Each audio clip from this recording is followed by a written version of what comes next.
हर हर महादेव। सभी को जय बजरंगबली। आज हम लेकर आए हैं हनुमान जी के रहस्य वीडियो का सेकंड भाग। तो चलिए जानते हैं। अहिरावण के सेवक मकरध्वज थे। मकरध्वज को अहिरावण ने पातालपुरी का रक्षक नियुक्त कर दिया था। पवन पुत्र हनुमान जी बाल ब्रह्मचारी थे, तब कैसे कोई उनका पुत्र हो सकता है। वाल्मीकि रामायण के अनुसार उनके पुत्र की कथा हनुमान जी के लंका दहन से जुड़ी है। हनुमान जी की ही तरह मकरध्वज भी वीर प्रतापी, पराक्रमी और महाबली थे। हनुमान जी ने अहिरावण का वध कर प्रभु श्री राम और लक्ष्मण को मुक्त कराया और मकरध्वज को पाताल लोक का अधिपति नियुक्त करते हुए उसे धर्म के मार्ग पर चलने की प्रेरणा दी थी। क्यों सिंदूर चढ़ता है हनुमान जी को, चलिए जानते हैं। हनुमान जी को सिंदूर बहुत ही प्रिय है। इसके पीछे ये कारण बताया जाता है कि एक दिन भगवान हनुमान जी सीता माता के कक्ष में पहुँचे। उन्होंने देखा कि माता लाल रंग की कोई चीज़ मांग में सजा रही है। हनुमान जी ने जब माता से पूछा, तब माता ने कहा कि इसे लगाने से प्रभु श्री राम की आयु बढ़ती है और प्रभु का स्नेह प्राप्त होता है। तब हनुमान जी ने सोचा, जब माता इतना सा सिंदूर लगाकर प्रभु का इतना स्नेह प्राप्त कर रही हैं, तो अगर मैं इनसे ज़्यादा लगाऊंगा तो मुझे प्रभु का स्नेह, प्यार और ज़्यादा प्राप्त होगा और प्रभु की आयु भी लंबी होगी। ये सोचकर उन्होंने अपने सारे शरीर में सिंदूर का लेप लगा लिया। इसीलिए कहा जाता है कि भगवान हनुमान जी को सिंदूर लगाना बहुत पसंद है। हनुमान जी की प्रार्थना में तुलसीदास ने हनुमान चालीसा, बजरंग बाण, हनुमान बहुवक आदि अनेक स्तोत्र लिखे। लेकिन हनुमान की पहली स्तुति किसने की थी? तुलसीदास जी के पहले भी कई संतों और साधुओं ने हनुमान जी की श्रद्धा में स्तुति लिखी है, लेकिन क्या आप जानते हैं कि सबसे पहले हनुमान जी की स्तुति किसने की थी? जब हनुमान जी लंका का दहन कर रहे थे, तब उन्होंने अशोक वाटिका को इसलिए नहीं जलाया क्योंकि वहां सीता जी को रखा गया था। दूसरी ओर उन्होंने विभीषण का भवन इसीलिए नहीं जलाया क्योंकि विभीषण के भवन के द्वार पर तुलसी का पौधा लगा था। भगवान विष्णु का पावन चिन्ह शंख, चक्र और गदा भी बना हुआ था। सबसे सुखद तो यह है कि उसके घर के ऊपर राम नाम अंकित था। यह देखकर हनुमान जी ने उसके भवन को नहीं जलाया। इंद्र आदि देवताओं के बाद धरती पर सर्वप्रथम विभीषण ने ही हनुमान जी की शरण लेकर उनकी स्तुति की थी। विभीषण को भी हनुमान जी की तरह चिरंजीवी होने का वरदान मिला है। वे भी आज सशरीर जीवित हैं। विभीषण ने हनुमान जी की स्तुति में एक बहुत ही अद्भुत और अचूक स्तोत्र की रचना की है। विभीषण द्वारा रचित इस स्तोत्र को हनुमान वंडवानल स्तोत्र कहते हैं। सब सुख लेह तुम्हारी शरणा, तुम रक्षक काहू को डरना।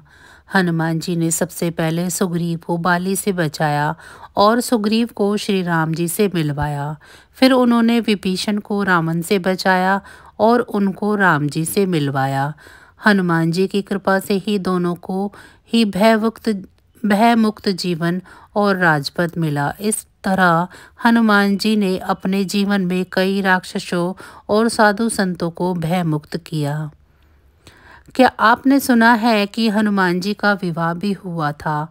आज तक यह बात लोगों से छुपी रही क्योंकि लोग हिंदू शास्त्र नहीं पढ़ते और जो पंडित या आचार्य शास्त्र पढ़ते हैं वे ऐसी बातों का जिक्र नहीं करते हैं। लेकिन आज हम आपको बता रहे हैं कि हनुमान जी का एक ऐसा सच जिसको जानकर आप हैरान रह जाएंगे। आंध्र प्रदेश के खम्भम जिले में एक मंदिर ऐसा विद्यमान है जो प्रमाण है कि हनुमान जी का विवाह हुआ था। इस मंदिर में हनुमान जी की प्रतिमा के साथ उनकी पत्नी की भी प्रतिमा विराजमान है।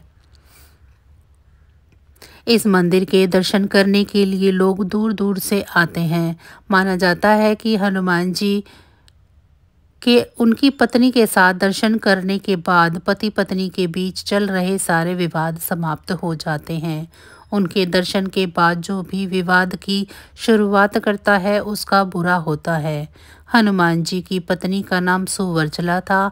वैसे तो हनुमान जी बाल ब्रह्मचारी हैं और आज भी वे ब्रह्मचार्य के व्रत में ही हैं।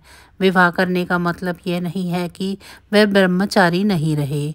कहा जाता है कि पराशर संहिता में हनुमान जी का किसी खास परिस्थिति में विवाह करने का जिक्र है। कुछ विशेष परिस्थितियों के कारण ही हनुमान जी को सुवर्चला के साथ विवाह करना पड़ा था।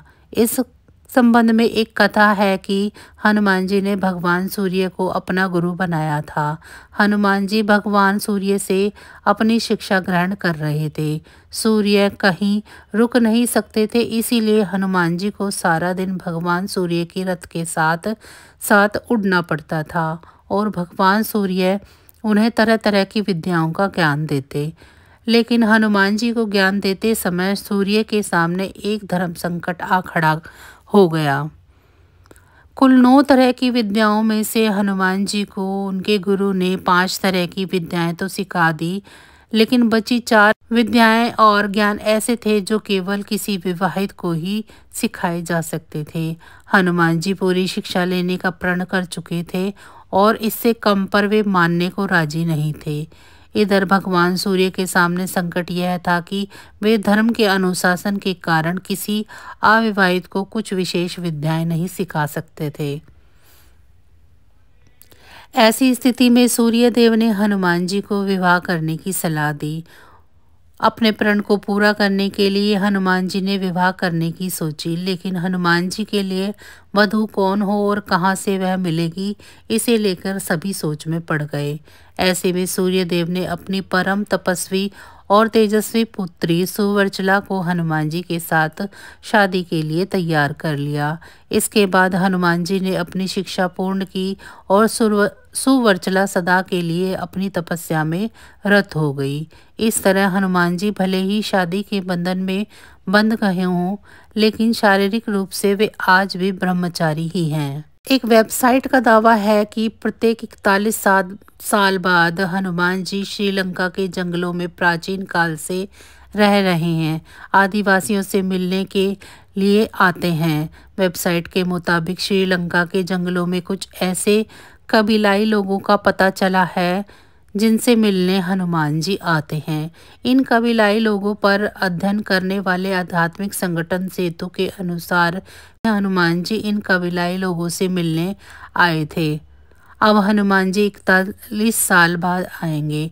इन कबीलाई या आदिवासी समूह के लोगों को मतंग नाम दिया गया है। उल्लेखनीय यह है कि कर्नाटक में पंपा सरोवर के पास मतंग ऋषि का आश्रम है, जहां हनुमान जी का जन्म हुआ था। वेबसाइट सेतु एशिया ने दावा किया है कि 27 मई 2014 को हनुमान जी श्रीलंका के मतंग के साथ थे। सेतु के अनुसार कबीले का इतिहास रामायण काल से जुड़ा है। कहा जाता है कि भगवान राम के स्वर्ग चले जाने के बाद हनुमान जी दक्षिण भारत के जंगलों में लौट आए और फिर समुद्र पार कर श्रीलंका के जंगलों में रहने लगे।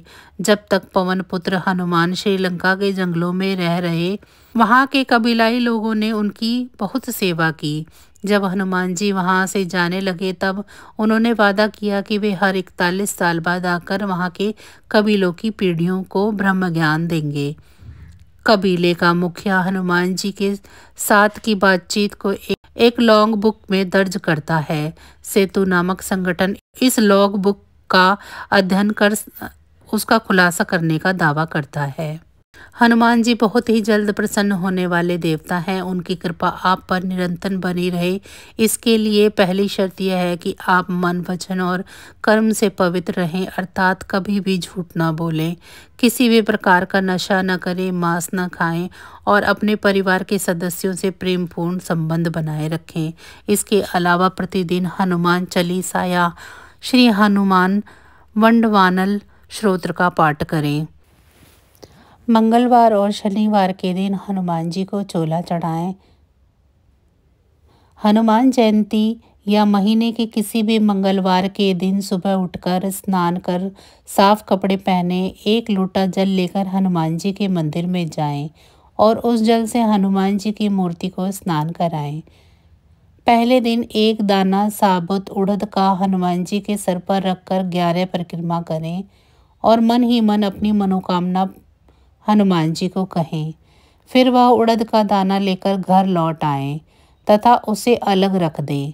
दूसरे दिन एक एक उड़द का दाना रोज बढ़ाते रहें तथा लगातार यही प्रक्रिया 41 दिन 41 दाने रखने के बाद 42वें दिन एक एक दाना कम करते रहें। जैसे 42वें दिन 40, 43वें दिन 39 और 81वें दिन एक दाना। 81वें दिन का यह अनुष्ठान पूर्ण होने पर उसी दिन रात में श्री हनुमान जी स्वप्न में दर्शन देकर साधक को मनोकामना पूर्ति का आशीर्वाद देते हैं। इस पूरी विधि के दौरान जितने भी उड़द के दाने आपने हनुमान जी को चढ़ाए उन्हें नदी में प्रवाहित कर दें। तो बस आज की जानकारी इतनी ही थी। फिर मिलेंगे हम आपको ऐसी ही किसी अन्य जानकारी के साथ। अगर आपको मेरी ये जानकारियाँ अच्छी लग रही हैं तो मेरी वीडियो को लाइक करें। चैनल को सब्सक्राइब नहीं किया है तो चैनल को सब्सक्राइब कर लें और कमेंट बॉक्स में जय बजरंगबली ज़रूर लिखें और साथ ही साथ मुझे ज़रूर बताएं कि आप सभी को मेरी ये जानकारियाँ कैसी लग रही हैं। इसी के साथ अब मुझे दीजिए इजाज़त। आप सभी का बहुत बहुत धन्यवाद।